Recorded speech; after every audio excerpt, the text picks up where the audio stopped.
কুরবানি কেনার আগে আপনি যা ইচ্ছা তাই বলতে পারেন যে কুরবানির গোশত কত হবে। কুরবানি কেনার আগে শোনেন, কখন এই কুরবানি করার আগে দর দাম গোশত মস্ত সব কিছু আপনি বলতে পারবেন। এই গরুর খাবার দেয় গোশত করতে হবে, আর দাম করতে হবে, এরা সব কিছু। কিন্তু যেই কিনা হয়ে গেছে, কিনার সাথে সাথে এর গোশত করতে হবে, এটা কিনা মনে হয় ঠকলাম বারে, এই তুই আরেকটু দরদাম কমালে কমলো হনি রে, এগুলো কোনো কথা কুরবানি কেনার পরে বলা যাবে না।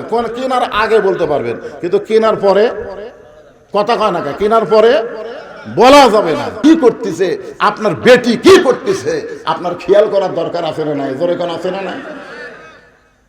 খেয়াল করছেন? আজকে যে আপনারা এখানে ওয়াজ শুনতে বেড়াচ্ছেন বাপেরা, আপনাকে পাঁটারা কি করতেছে?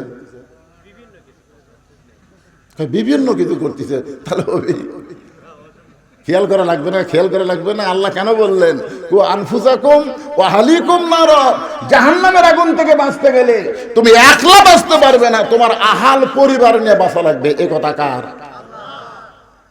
দেখেন ছোট্ট বাচ্চা হোসাইন, তার দিকে বাপের কি খেয়াল দেখছেন? ও হোসাইন বারে খেলাধুলা করতেছিল, ভালো কথা, সে খেলাধুলা বাদ দে, মায়ের ঘরের দরজা কেন? হোসেন বলতেছে বাবা কতগুলো মেয়ে মানুষ দরজার দাঁড়িয়ে আছে, তারা আমার মায়ের সঙ্গে দেখা করবার চাই।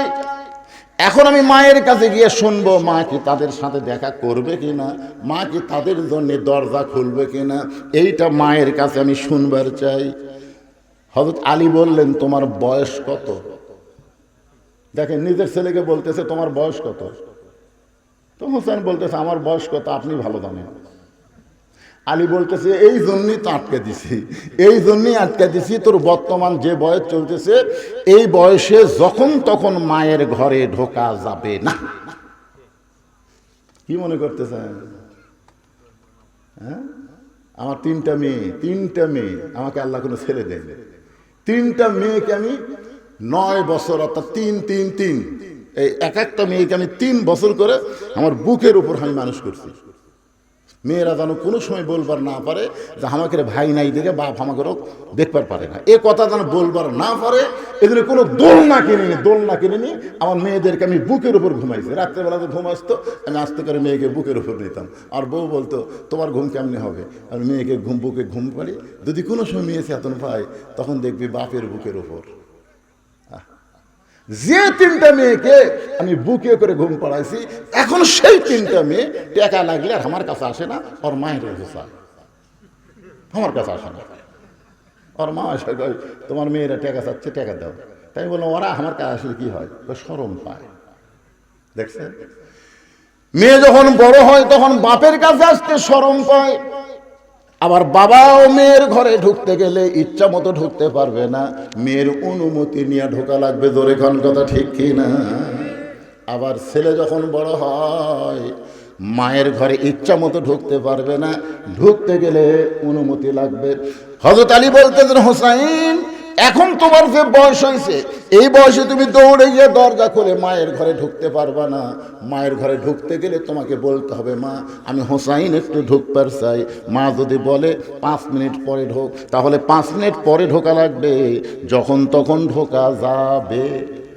কারণ ঘরের মধ্যে মেয়ে মানুষ, রাস্তাতে মেয়ে মানুষ যেরকম থাকে, আর গরমের দিনে ঘরের মধ্যে মেয়ে মানুষ হয়তো কাপড় চোপড় খুলে বসে আছে, আর হঠাৎ বাচ্চা যদি ঘরে যায় আর বাচ্চা যদি বুঝবার পারে তাহলে মাও কিন্তু শরম পায়। জোরে কোন পায় কি পায় না? মেয়ে হলে শরম কম পাবে, কিন্তু ছেলে হলে শরম বেশি পায়। দেখবেন মা মেয়ে একসাথে গোসল করে কি করে না, কথা কন অনেক জায়গাত করে, কিন্তু ছেলের দেখে মা শরম বেশি পায়, আর মেয়ের দেখলে বাবা শরম বেশি পায়। আলী বলতেছেন হুসাইন এখন তোমার যে বয়স হয়েছে এই বয়সে যখন তখন তুমি মায়ের ঘরে ঢুকতে পারবে না, তুমি একটু আমার কাছে আসো। যেই হুসাইন হযরত আলীর কাছে, হযরত আলী বলতেছেন এ ধর, আমার দিকে খেয়াল করেন, হুসাইন যে কাছে আইছে হযরত আলী বলতেছেন ধর। কি ধর? কথা কয় না। এখন 4.5 বছর বয়স, সেই বাচ্চাকে হযরত আলী বলতেছেন ধর, আর হুসাইন বলতেছেন দেন দেন। আলীর চোখে মুচকি মুচকি হাসি, সুবহানাল্লাহ বলেন। হ্যাঁ, কারণ ওমর ফারুক একদিন বললেন ইয়া রাসূলুল্লাহ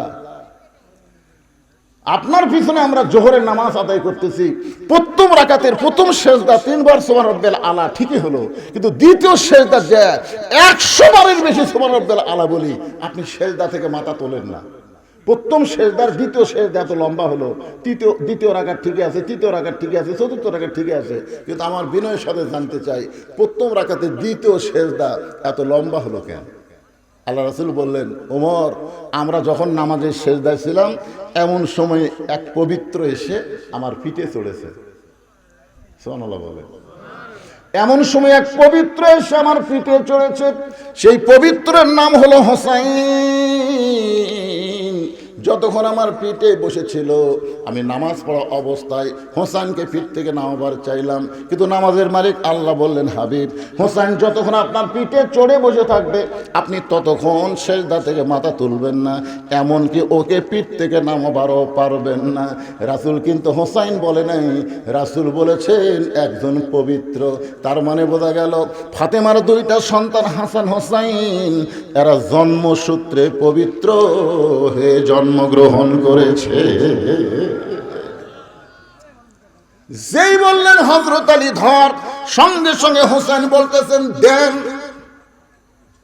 হোসেনের হাতে আল্লাহর কোরআন শরীফ দিয়ে হযরত আলী ফাতেমার ঘরের মধ্যে ঢুকতেছেন। রে মায়েরা যারা পর্দায় আছেন একটু মনোযোগ দিয়ে শোনেন। মেয়ে যদি বড় হয় বাবা ঢুকতে অনুমতি লাগবে, আবার যদি ছেলে বড় হয় মায়ের ঘরে ঢুকতে কি লাগবে? কথা কন, কি ঢুকলো? কিন্তু স্বামী যদি বইয়ের ঘরে ঢোকে অনুমতি লাগবে? কেন লাগবে না? কোন একটা দলিল দেন।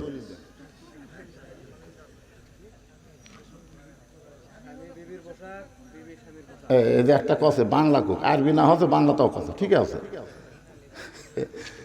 দেখছেন, ওই প্রতিদিন এই ভিডিও করবার যায় এর ওয়াজ মুখস্থ হয়ে গেছে। এর ওয়াজটা হচ্ছে, আরবিটা হচ্ছে, ভাইজান আমার বলতে পারবে, হুন্না লিবাসুল্লাকুম ও আনতুম লিবাসুল্লাহুন্না।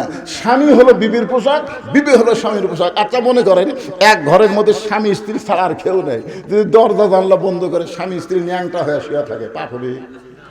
কথা কন না গায়ে, পাপ হবে? কোনো পাপ নাই।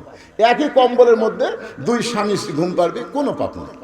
তাহলে বোঝা গেল মেয়ে বড় হলে বাবা ঢুকতে অনুমতি লাগবে, ছেলে বড় হলে মায়ের ঘরে ঢুকতে অনুমতি লাগবে, কিন্তু স্বামী স্ত্রীর ঘরে ঢুকতে কোনো অনুমতি লাগবে না। এখন হযরত আলী ফাতেমার ঘরের মধ্যে গিয়ে দরজা খুলেছে। যেই মাত্র দরজা খুলেছে তাকায় দেখে ফাতেমা বাম হাতে জাঁতা ঘুরাই আর ডান হাতে আল্লাহর কোরআন তেলাওয়াত করতেছে। ডান হাতের মধ্যে কোরআন শরীফ নিয়ে তেলাওয়াত করতেছে আর বাম হাতে জাঁতা ঘুরাইতেছে। জাঁতা বোঝেন আপনারা? আগের যুগে তো মিশিং ছিল না, আমরা ছোটবেলায় দেখছি ঢিকি। ঢিকি, আপনার ঢিকি দেখছেন? আমার বয়সে কারেন্ট আসলো, আমি আগে কারেন্ট ছিল না। তখন ঢিকি রে ভাই প্রত্যেকটা বাড়িতে খালি ক্যারুর কুরুর ক্যারুর কুরুর ঢাস ঢাস ঢাস। একটা গ্রামের মধ্যে একটা আলাদা শান্তি, এটা ফ্যান লাগতো না। কঠিন গরমের মধ্যে আমরা গাছের ছায় ঘুম পাড়তাম, চোর ডাকাতের কোনো ভয় ছিল না। জোরে কথা কন না কেন ভাই, যান কি দিন ছিল রে। আর ঢিকির চাউলের ভাত আর পান্তা যা মজা ভাই। তার আগে ছিল জাঁতা। তার আগে কি ছিল? ফাতেমা বাম হাতে জাঁতা ঘুরাই আর ডান হাতে আল্লাহর কোরআন তেলাওয়াত করতেছে। একই মানুষ বাম হাতে জাঁতা ঘুরাই, ডান হাতে আল্লাহর কোরআন তেলাওয়াত করে। এ দৃশ্য দেখার সঙ্গে সঙ্গে হযরত আলী রব্বানা পড়েন, রব্বানা আতিনা ফিদ দুনিয়া হাসানাতাও ওয়া ফিল আখিরাতি হাসানা ওয়া কিনা আযাবান নার। এটা মুখ ফসকা বার হয়ে গেছে। কি বার হয়েছে? এই আয়াতের মধ্যে কি আছে? যার দুনিয়া সুন্দর তার আখিরাতও। যার দুনিয়া সুন্দর, ফাতেমা কিন্তু 2 হাতে কি করতেছে? এটা কি? এটা হলো দুনিয়া, আর এটা কি? আখিরাত। কোরআন শরীফ কি দুনিয়া না আখিরাত? আখিরাত। তাহলে কি চলতেছে? আতিনা ফিদ দুনিয়া হাসানা ওয়া ফিল আখিরাতি হাসানা। যাই 5 ওয়াক্ত নামাজ পড়ে, জমির ধান আবাদ করে, তার কি মনে করতেছেন ওই ধান আবাদ করা কি খারাপ? 5 ওয়াক্ত নামাজ পড়ে চাকরি বাকরি করে, 5 ওয়াক্ত নামাজ পড়ে ব্যবসা বাণিজ্য করে, যখনই নামাজের আযান দেয় ব্যবসা ব্যবসা বন্ধ করে দেয়, যখনই নামাজের আযান দেয় দুনিয়ার কাজ কাম বন্ধ করে দেয়। এখন জুম্মার দিনে মুসল্লি কম কেন? মুসল্লি কম কেন? যে হারে ধান কাটা লাগছে হুজুর, ধান কাটা লাগলে মুসল্লি কমবি কেন? আগে কি? আগে কাজ নাকি নামাজ? আপনি যেই কাজ করতেছেন এই রোদের মধ্যে কাজ করতে করতে হাত ফেল করে মারা গেলে, বেনামাজি হয়ে মারা গেলে। এই জন্য দোয়াটা খেয়াল করবেন, রব্বানা আতিনা ফিদ দুনিয়া হাসানাতাও ওয়া ফিল আখিরাতি হাসানা ওয়া কিনা আযাবান্নার। সঙ্গে সঙ্গে ফাতেমা জাতা ঘুরান বন্ধ, কোরআন তেলাওয়াত বন্ধ। স্বামীর এই মুখের আয়াত শুনে জাতা ঘুরানো বন্ধ, কোরআন তেলাওয়াত বন্ধ, দুইটাই বন্ধ করে ফাতেমা দৌড়ে এসে পায়ের বুড়া আঙ্গুলে ভর দিয়া স্বামীর কপালে একটা চুমা খা। স্বামীর কপালে বুড়া আঙ্গুলে ভর দিয়ে চুমা খা। খালি বলতেছেন, ফাতেমা তুমি জাঁতা ঘুরাচ্ছিলে, কোরআন শরীফ তেলাওয়াত করতেছিলে, আর আমি ঘরের দরজাত আসার সাথে সাথে তুমি সব কাজ কাম বন্ধ করে দিয়ে আমার কপালে চুমা দিলে, কারণ কি? ফাতেমা বলতেছে, আপনি জানেন না, স্বামী যখন ঘরত আসবে তখন বিবির সমস্ত কাজ কাম হারাম, একটাই মাত্র কাজ হচ্ছে স্বামীকে খুশি করা। আপনাদের পক্ষে ওয়াজ হচ্ছে, অথচ আপনারা সুবহানাল্লাহ করছেন না। আচ্ছা, স্বামী যখন ঘরত আসবে তখন বিবির এক নম্বর কাজ কি? এ সাইয়্যিদাতুন নিসায়ে আহলুল জান্নাহ ফাতেমাতুজ জাহরা, যিনি জান্নাতি নারীদের নেত্রী হবে, তিনি বলতেছেন স্বামী যখন ঘরে আসবে বিবির সমস্ত কাজ কাম হারাম, এক নম্বর কাজ হলো স্বামীকে খুশি করা। আর আমাদের গুলাক যদি আমরা বাড়ির যা ডাকি, রহিমা, কথা কয় না, কে গো রহিমা, কথা কয় না, সোনার চান রহিমা, কি এত ডাকেন কেন? আমার কাম নেই। ওরে বাবা রে, স্বামী ডাকতেছে আমি কই আমার কাম নেই। আর ফাতেমা বলতে সমস্ত কাজ কাম হারাম। এমনকি নফল নামাজ যদি মেয়েরা পড়ে আর স্বামী যদি ডাক দেয়, নামাজ বাদ দেয়, স্বামীর ডাকের উত্তর দেওয়া লাগবে। নামাজ কোন মেয়ে যদি নফল রোজা রাখে, বউ স্বামী যদি দুপুর বেলা খায়, গোসল করার আগে একটু খেলাধুলা করবো, আসো। এখন মাঘ মাস, রাতে খুব ঠান্ডা গো, বউ যদি নফল রোজা থাকে সাথে সাথে রোজা ভাঙ্গে স্বামী খুশি করা লাগবে, বলাই হবে না যে আমি রোজা আছি। কি শুধুমাত্র ফরজ নামাজ যখন আদায় করবে, ফরজ রোজা যখন করবে, তখন স্বামী এরকম অন্যায় প্রস্তাব যদি দেয়, তখন স্ত্রী জোড়হাত করে বলবে, আমার কাছে আগে আল্লাহ, তারপরে স্বামী। রাসূল বলেছেন, আল্লাহর পরে কাউকে যদি সেজদা দেওয়ার হুকুম থাকতো, তাহলে প্রত্যেকটা বউকে বলতাম স্বামীর পায়ে সেজদা করো। আপনি হচ্ছেন স্বামী, আগে আল্লাহ। আল্লাহর ফরজ বাদ দিয়ে আপনার ডাকে সাড়া দেওয়া যাবে না। সালাম ফিরানোর পরে উত্তর দেওয়া লাগবে, ইফতার করার পরে কাম করা লাগবে। কথা কি আমার বুঝতে পারতেছেন? হ্যাঁ।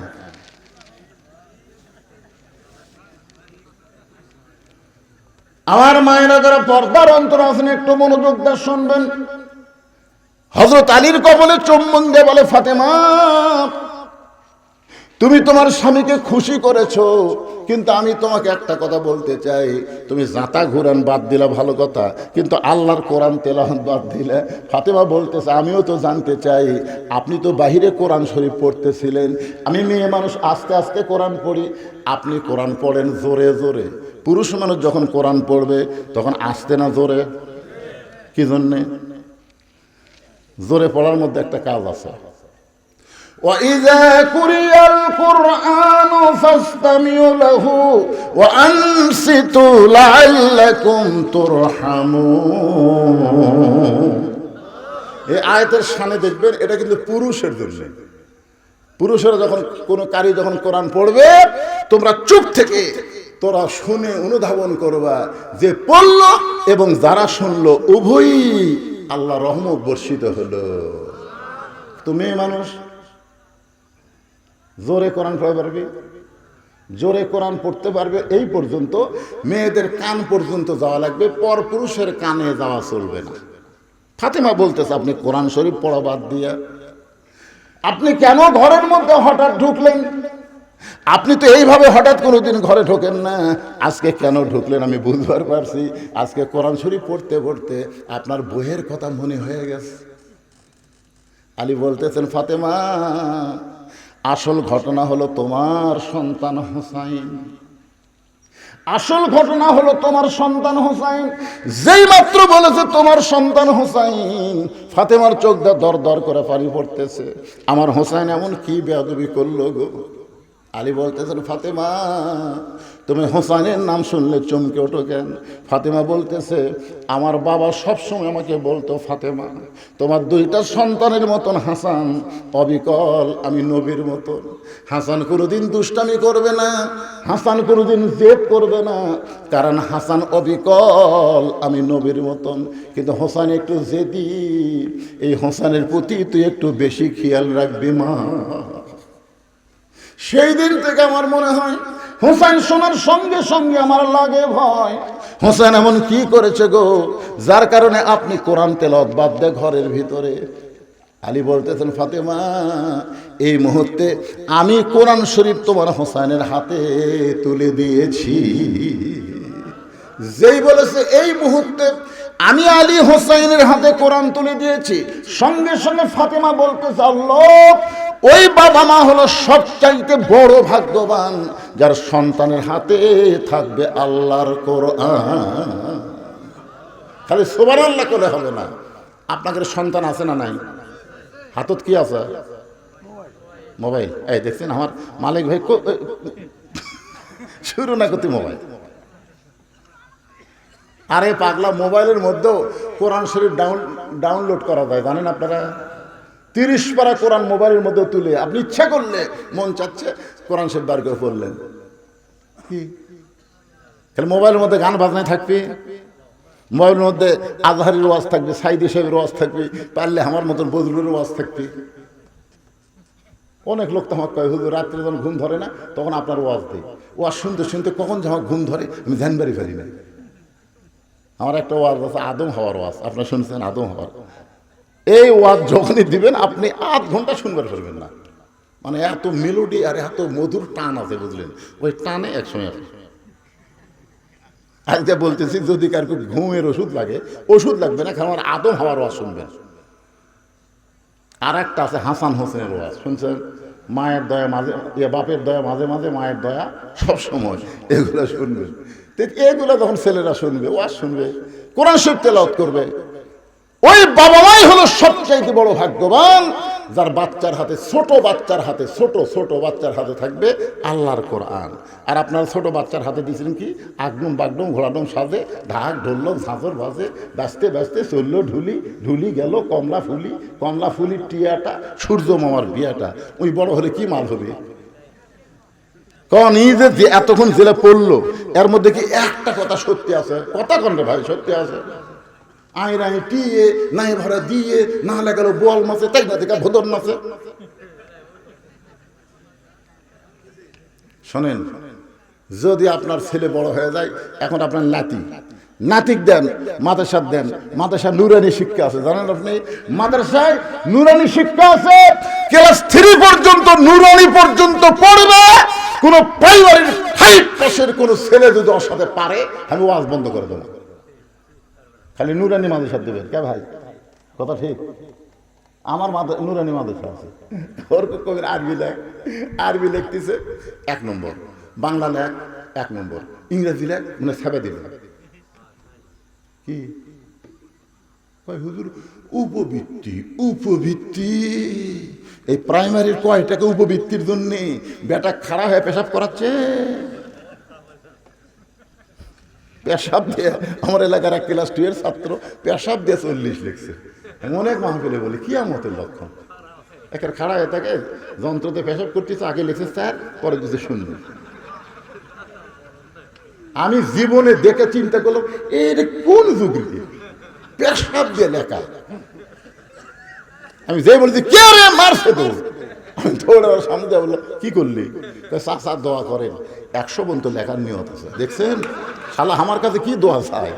100 পর্যন্ত লিখবি, আজকে পেশাব কম দেখে 40 লিখছে। এ কোন ক্লাসে পড়িস রে? ক্লাস 2 বলিস চাচা। তো কেমনে পেশাব করা লাগে তুই জানিস না? তোর স্যার তোকে শেখায়নি? বসে থেকে পেশাব করবি। তোরকে চাচা কি কয়, প্রাইমারি পেশাবখানা যায় দেখে আমার স্যারই খাড়া হয়ে পেশাব করে, ওর স্যারই খাড়া হয়ে মারে, তুই বসবি? চিন্তা করে দেখেন।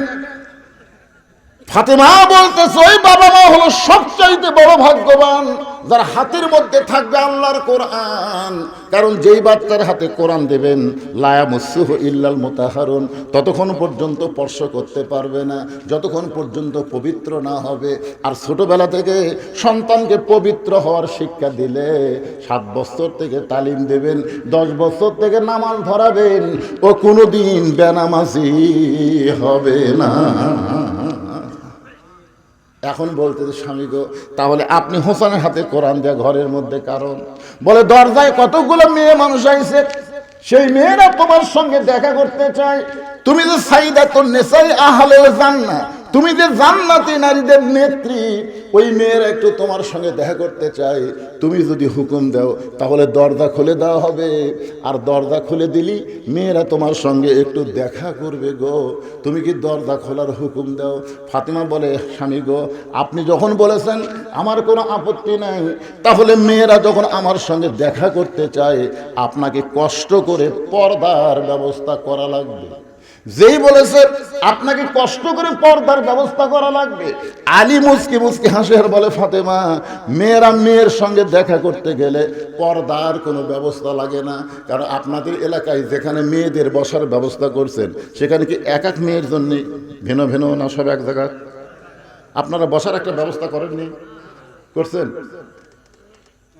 কোন দিকে সেটা? পাশে আছে। তাহলে সব মেয়েরা এক জায়গায় বসেনি। তাহলে হযরত আলী বলতেছে মেয়েরা মেয়ের সঙ্গে দেখা করবে, এখানে কোনো পর্দার ব্যবস্থা লাগবে না। ফাতেমা মুচকি মুচকি হাসি আর বলে, আপনি জ্ঞানের সম্রাট, আপনি জ্ঞানের সম্রাট হতে পারেন, কিন্তু পর্দা বিষয়ে আমার চাইতে আপনি কম জানেন। মাগরিবের নামাজের পরে যে হুজুর ওয়াজ করলো, উনিও বললেন আনা মাদিনাতুল ইলমে ওয়া আলী ওয়া বাবুহা।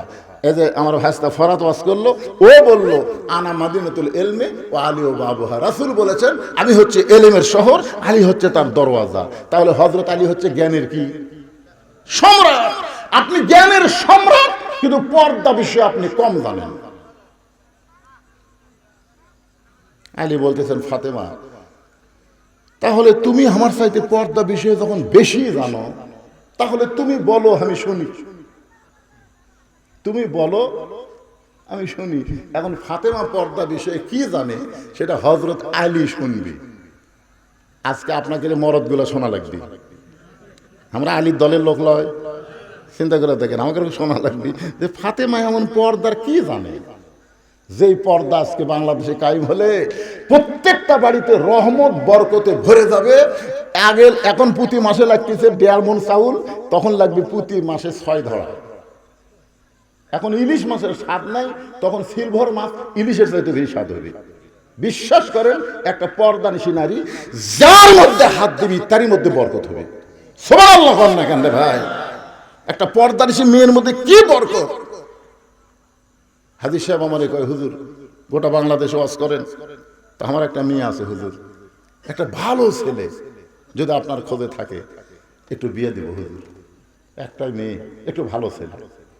আমি একটা ছেলে পেলাম, যেই ছেলে 10 বছর থেকে এখন পর্যন্ত এক ওয়াক্ত নামাজ কাজা করেনি, যেই ছেলে দাড়ি ওঠার পরে কোনোদিন খুঁট ঠেকায়নি, যেই ছেলে মোজ কোনোদিন বড় হবার দেয়নি, যেই ছেলে কোনোদিনও মানে ওই শার্ট প্যান্ট পরেনি, পায়জামা জুব্বা, যেই ছেলে বর্তমানে 3টা চাকরি করতেছে। একটা হচ্ছে মাদ্রাসার মুহতামিম, মাদ্রাসার কি মুহতামিম, একটা হচ্ছে 5 ওয়াক্ত মসজিদের ইমাম, আর একটা হলো দূরের মসজিদের খতিব। 3টা চাকরি করতেছে। সেই ছেলের কাছে খবর নিয়ে হাজী সাহেবের কাছে গেলাম, হাজী সাহেব আপনি একটা ভালো ছেলে চাইছিলেন, আলহামদুলিল্লাহ বলেন। আল্লাহ মিলাই দিয়েছে হাজী সাহেব। তাই সাহেব আলহামদুলিল্লাহ কয় না, আগে আপনি ছেলের খবর দেন, তারপর আলহামদুলিল্লাহ কম। আমি শোনেন, ছেলে হচ্ছে কোরআনের হাফেজ, আবার দাওরা পাস, আবার ইফতা পাস, মুফতি। তিনটা চাকরি করে, একটা হলো মসজিদের পেশিমাম, 5 ওয়াক্ত নামাজ পড়ে, আর এক মসজিদের খতিব, আর মাদ্রাসার মহতামি। আমাকে কয় হুজুর এতগুলো আমি বুঝি না, সব মিলে বেতন কত? আমি কইলাম মেয়ে আপনি বললেন ভালো ছেলের কথা, ভালো ছেলের কথা যখন আপনি বললেন তো বেতনের কথা শুনবার না, তো বেতন শোনা লাগবে না? আমার মেয়ে ঘন পানি ছেলে তো মনে কি? তখন আমি ওই ছেলে মোবাইল করলাম, কে রে বাবা তোর 3টা মিলা বেতন কত? শুধু 3টা মিলা 14,000। তখন হাই সাহেব করছে 3 চাকরি করে 14,000 পায়।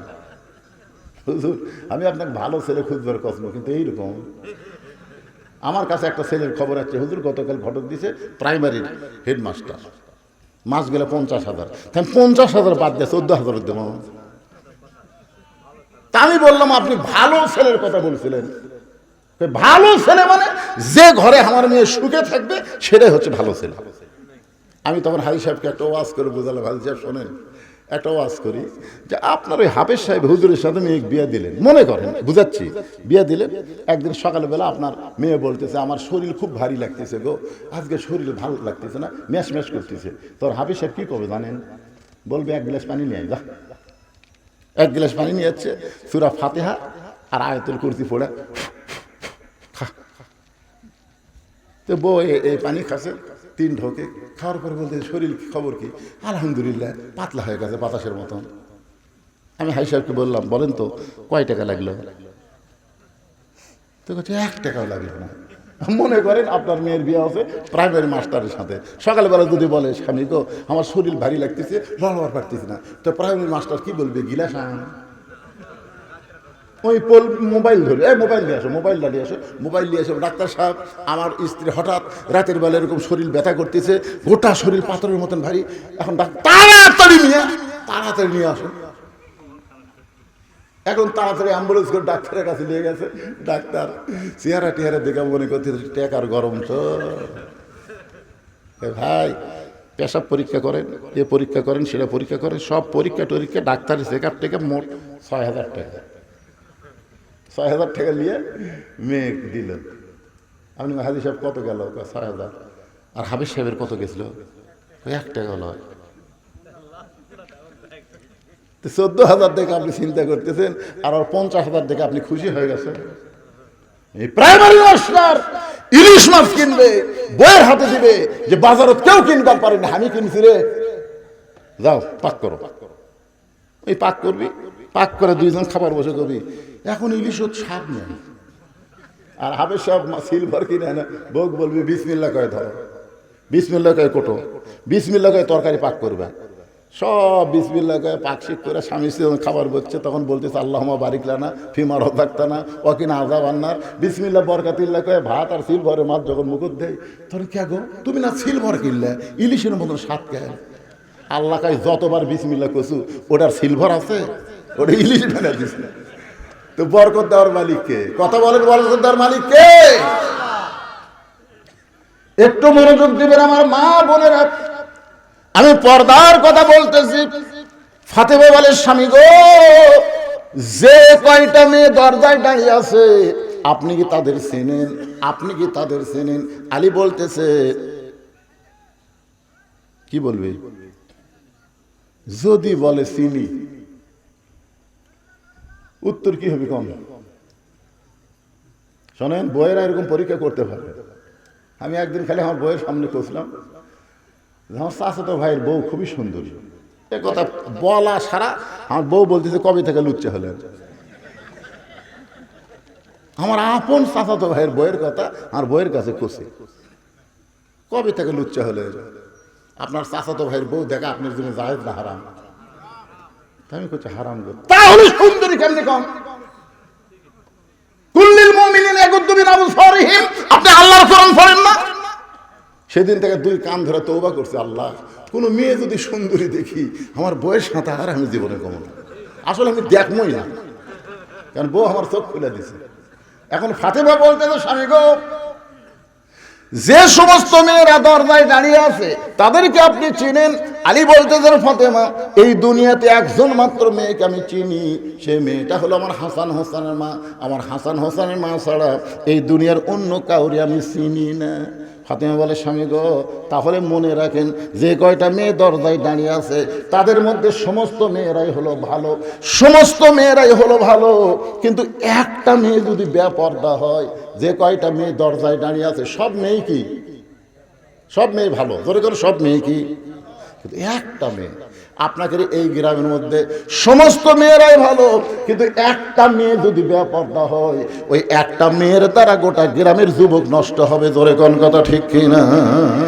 এই জন্য ফাতেমা বলে স্বামী গো, সব মেয়েরাই ভালো, কিন্তু একটা মেয়ে যদি বেপরদা হয়, ওই পর্দানিশী মেয়েদের মধ্যে একটা মেয়ে এসে ফাতেমার চোখের চেহারা, ফাতেমার মুখের চেহারা, ফাতেমার গায়ের রং যদি পর পুরুষের কাছে গিয়ে কোনোদিন বলে, তাহলে আপনি বলেন তো, যেই ফাতেমা এত কষ্ট করে পর্দার মধ্যে থাকলো, সেই ফাতেমা একটা মেয়ের মাধ্যমে পর পুরুষের কাছে প্রকাশ হয়ে গেল, আপনি কি চান আপনার ফাতেমা বেপরদা হোক? ফাতেমা এমন পর্দানিশী, খাদিজাতুল কুবরা বলে, যখন জয়নাব আমার পেটে ছিল, আমার মেয়ে পেটে আছে আমি বুঝতে পারছি, কুলসুমা পেটে ছিল বুঝতে পারছি, রোকেয়া পেটে ছিল বুঝতে পারছি, কিন্তু ফাতেমা যখন আমার পেটে ছিল আমি অনুভব করেছি কিন্তু বুঝতে পারি নাই। ফাতেমা যখন প্রসব হলো আমার কোনো যন্ত্রণা হয়নি, আমি তাকায় দিকে ফাতেমা দুইটা হাত দিয়া ইজ্জত ঢেকে দুনিয়াতে প্রসব হয়েছে।